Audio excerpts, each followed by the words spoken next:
It's another Raw video from your favorite YouTube scout, Draftrawthentic. Yes, I'm finally here making another video, and like I said, it's a Raw one, so there will be no edits. Anyway, if you already know, I'm doing my 32 for 32 draft breakdown series, where I talk about the 32 teams for 32 J's, every single team's NFL draft. So, with that being said, if you're seeing this video, I've already done both the AFC and NFC North and West. So the AFC, NFC North and the AFC, NFC West. And now I'm on the East Coast. And obviously, if you know how this goes, I start with the AFC first. So with that being said, this video will be about the best team over the last decade from the AFC East, and that is the New England Patriots. Yes, the New England Patriots. Technically, the real America's team, but, you know, whatever. I'm not a Patriots fan, but I do respect it. So anyway, let's get into this draft. So with the first pick, the New England Patriots selected Isaiah Wynn from Georgia. Now, Isaiah Wynn was the left tackle at Georgia because of his short stature, not just with his height, but his arm length, and because he's a naturally big guy, about 320, 330, 330-ish or whatever. Everybody was saying that he would probably be best at guard. The other thing that a lot of people were saying was that he could actually play a little bit of center.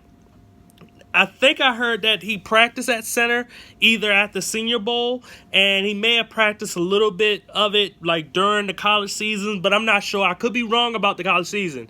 But I think during the Senior Bowl, he did do a little bit of center work, but definitely a lot of guard work. Now, when the Patriots selected him, it was a little bit of a head scratcher because the question is, well, where is he going to play with the guys that they've already had, and they need a left tackle? Your thought process saying, well, did they draft him to be a tackle? And that's exactly what they've done. Isaiah Wynn is actually not a bad tackle from what you see in college. Now, who's to say, you know, he will be good in the league? I think that a lot of teams look at measurables and want a guy to be, you know, 6'5", 6'6", 6'7", with about 34-inch arms. You can get away with maybe 33 and a half, but, you know, you definitely 34-inch arms or higher. And when you got Isaiah Wynn, I believe he's about 6'2", 6'3", you know, 310, 315, 320, right? And then he has 32-inch arms. I think maybe 32 and a half, right? So you're like, whoa, like it's almost a big dip. It's almost a 2-inch dip with the arm, with the height and the length. So with that's all being said, though, Isaiah Wynn could definitely make a living at the left tackle position if he can carry over what he did in college into the NFL. Now, I can't get much into him because of in my thought process, I was looking at him as a guard, not a tackle, but as a tackle, he actually wasn't bad. So, who knows? But we'll see. If the Patriots, you know, they got a plan, they got a system that they're going to put forth, and this could probably work. Who knows?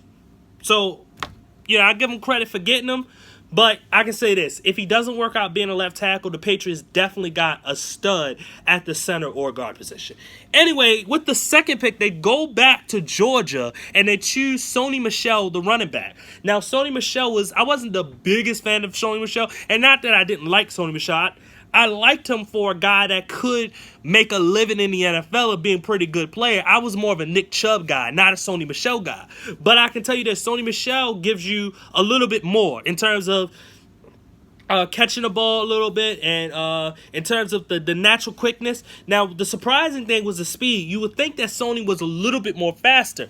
And then when it came out that, and I know 40 times don't count, you look at football speed, and that's the way I look at it. But it was a little weird to see him have the same 40 time as Nick Chubb. That was a little bit weird, but I can tell you with football speed, Sony Michel was definitely faster. Now, in terms of the Patriots type of running back, this is your prototypical Patriots running back. When you've seen the guys like James White and I don't. They've had plenty of guys. Deion Lewis. That's the type of running back that they've had. They've had a guy that can catch the ball. They've had a guy that was like a little bit smaller, but he had quick feet and could really hit the hole and solid vision. Like he can do a lot of different things. So that's what they're getting from a player like Sony Michel. They're getting someone that won't just be a regular third down back that they're trying to put in the starting role. You have a guy that is a starting running back type of player that they're inserting that they don't have to take off the field. You know, like what they've had with Lawrence Maroney a little bit and Kevin Falk and stuff like that. They don't have to take him off the field all the time. They can use him as a guy that they can play pretty much 80 to 90% of the snaps and feel good about it. And he's going to produce. So, another good pick from the Patriots. Now, when it comes to the second round, their next pick after that, they chose Florida's own safety/cornerback Duke Dawson. Now, when I talked about Duke Dawson in my top safety prospects, I talked about him in that instead of the corner prospects because I saw him play a lot of nickel corner at Florida. And with the tapes that I did see, I'm thinking this dude's a natural safety. He's aggressive. He can tackle. He's got okay ball skills, but he looked more like a safety. He's a big guy. He's over 200 pounds. He's about 6'1", 205 or 210 or something like that. So he has that natural safety type of build. And this could be a really good thing for him. With the Patriots already having Stephon Gilmore, and they're trying to see if Eric Rowe is going to really, progress and be that type of corner. I forgot what other corners they had on the team, but whatever. But anyway, Duke Dawson automatically gives them someone that they can start in the nickel position. And I guess if they have to start him on outside, he's a solid starter on the outside, but the nickel position will be his home. And even if he won't play the nickel, the simple fact is that they can even rotate him at safety with a dude like a Patrick Chung or Devin McCourty. Devin McCourty actually has cornerback skills. They can bring him down and put Duke Dawson out there. They can bring Duke Dawson out, put him at nickel corner, and they can just have it, they can rotate these guys. But the greatest thing that they did with this pick is that now they have a plethora of guys that can play the safety and cornerback positions, and they can interchange it so they can always give different looks to the opposing offenses. So then they didn't have a third or fourth round pick because they traded down a bunch of times. So they went to the fifth round and they got Jawan Bentley, linebacker, Purdue. I do not know who Jawan Bentley was. I still don't know him now. I've watched so many different prospects. I don't feel like watching any more prospects, so sorry about that. But I look at 2 websites to give me prospect names. His name never popped up, so I'm sorry I can't give a really good thing about him exactly. So then you have Christian Sam, linebacker from Arizona State. I wasn't his biggest fan. Nothing really stood out to me. He was a little bit average with everything that he did. I thought that there was some good plays and there was some bad plays. But it was nothing that showed like, oh, he has great speed here, or he's a technician tackler here, or he kind of covered that tight end or covered that zone read pretty well and all. There was nothing that he did that was special to me. So I don't know what they're gonna get from Christian Sam exactly, but I know Bill Belichick is one of the best defensive coaches in the league. So maybe they can work something out with him. Not all of these picks are going to work anyway, so he may be one of those guys that pick it just doesn't work. Then also in the 6th round with the next pick, they chose Braxton Berrios. Now, when I first saw Braxton, I thought to myself, smallish wide receiver, making a lot of big different plays. Kind of looks like, the mold of the Wes Welkers or the Danny Amendolas and this stuff like that. That's actually what I thought of him. And but I liked him a lot out of all of the smaller receivers like the Quadre Hendersons and the Kiki Kuti. I liked him the most because he seemed like a more natural receiver out there. So with his ability that he was playing on the inside and the outside, he showed a lot of that. So when it came to Braxton, when the Patriots picked him, I thought to myself, like, wow, that actually is kind of a Patriots move. Someone that is a smaller receiver that can make plays all over the field.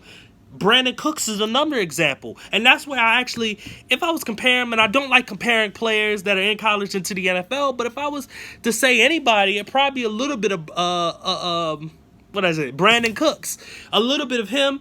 I think Brandon Cooks obviously is a better route runner and stuff like that. And, whatever. But with Braxton, he's got similar type. He makes similar type of plays when it comes to the deep down the fields and throwing the screen and him being able to make yards after catch. This guy is a perfect receiver for the New England Patriots. So then in the next pick, and this is their last 3 picks in the 7th round, they chose Danny Etling, quarterback from LSU.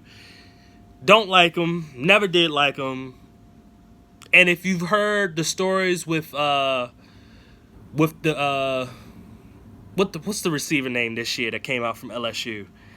Gosh, I'm losing. I can't even remember his name. But and I do like him as well. But the simple fact is that if you saw any LSU games, he was not that good of a quarterback. So yeah, this is not a pick for, this is the future quarterback for the Patriots. No, this is more of a, hey, let's get somebody that we can put behind Brady and maybe he can learn the system. And he was in a pro South system, so maybe a little bit more easier for him, but this guy doesn't really have all the tools that you want or the intangibles that you want in a quarterback in the NFL. So then in the next pick, Keon Crossan, cornerback from West Carolina. Same thing with Juwan Bentley. Same situation, so I got to skip that. But the last pick, Ryan Enzo, tight end from Florida State. Sorry about that, too. Almost the same thing. It was one of those situations where his name just got skipped in the process, so I never actually got to go back and look at him. And most of the time, he didn't put up a lot of numbers, and I want to see guys that put up some production while in college. If you don't, at least I want to see some athleticism. And I read up on him before I look at the player just to get an idea of what I'm looking at, what I may be looking at, and what, be like, oh, this dude trash. He doesn't know what he's talking about. So I put my own opinion and spin on it. And with Ryan Enzo, the production wasn't there, so I just never looked at it. And a lot of times when it comes to tight ends coming into the NFL, every year there's usually like maybe 3, sometimes 2, but always just one tight end that usually stands out and actually becomes pretty good in the league. The rest of the guys usually are like blocking tight ends and stuff like that. So if he's that type of tight end, I forgot what I read up on or whatever, before I started watching the tape, then okay. But honestly, it's just a regular tight end. He's not the savior. He's not the replacement for Rob Gronkowski. He's just a regular old tight end that maybe could give them something, but we'll see. He's a 7th-round pick. Special teams mostly. But anyway, this is Draftrawthentic. I thank you for watching. If you like this video, please hit that like button. If you want to see more videos from me, please subscribe. Please comment if you didn't like what I had to say about any of these Patriots draft picks so we can debate about it. Please share this video so other people can watch it, other people can comment, and we can all debate and have this huge draft community. Once again, like I said, this is Draftrawthentic. Thank you for watching. Goodbye.